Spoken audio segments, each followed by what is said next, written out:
Installing the Lovejoy couplers. The Lovejoy coupling system is what goes in between the two shafts to couple them together.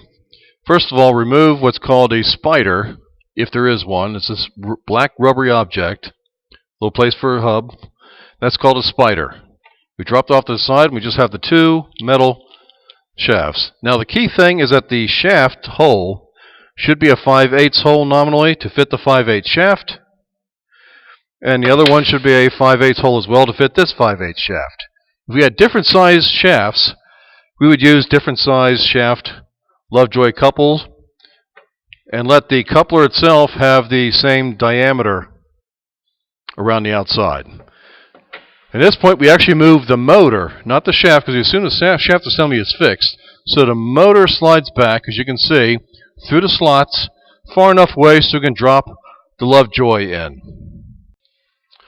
The Lovejoy fits through the hole in the shafts, but before doing that, notice we have to put the key, right here, a key, in the key seat, because this is a keyed hole. So we drop the Lovejoy in, making sure we catch the key, and slide the Lovejoy really past the motor so that we're able to drop the second Lovejoy in on this shaft, again, using the key slot on here. For purposes of clarity, I've backed out the shafts, backed out the Lovejoys. The key should be flush with the shaft end.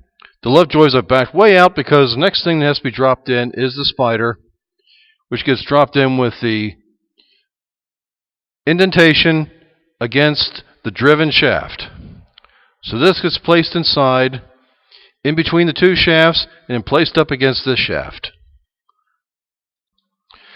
Once that's done, we put the spider in here, we bring the motor back up against the shaft until they touch. Pretty much a nice hard position in there. And at this point, we have the Lovejoys lined with the spider inside. Now there's some set screws here, and we're going to tighten these set screws here and here. And these set screws are directly in line with the key, so that the set screw pinches down on the key and not the shaft. That's important. We don't want the set screw tightening on the shaft because it will tear up the shaft. We'd rather it press upon the key. Allen wrench in the set screw location, turn, tighten.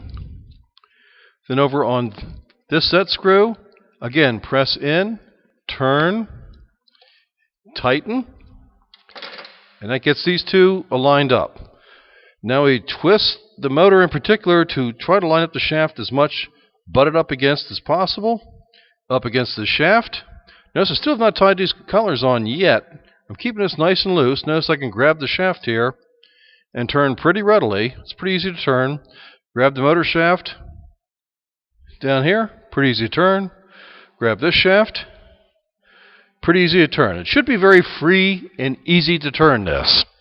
Next, what we're actually going to do is going to start tightening up the bolts so we can take final measurements around this Lovejoy.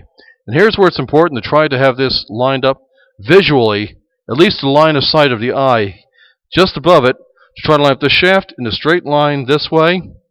We're going to verify that with measurements by feeler gauging here, up top, down here, underneath, and on this back side.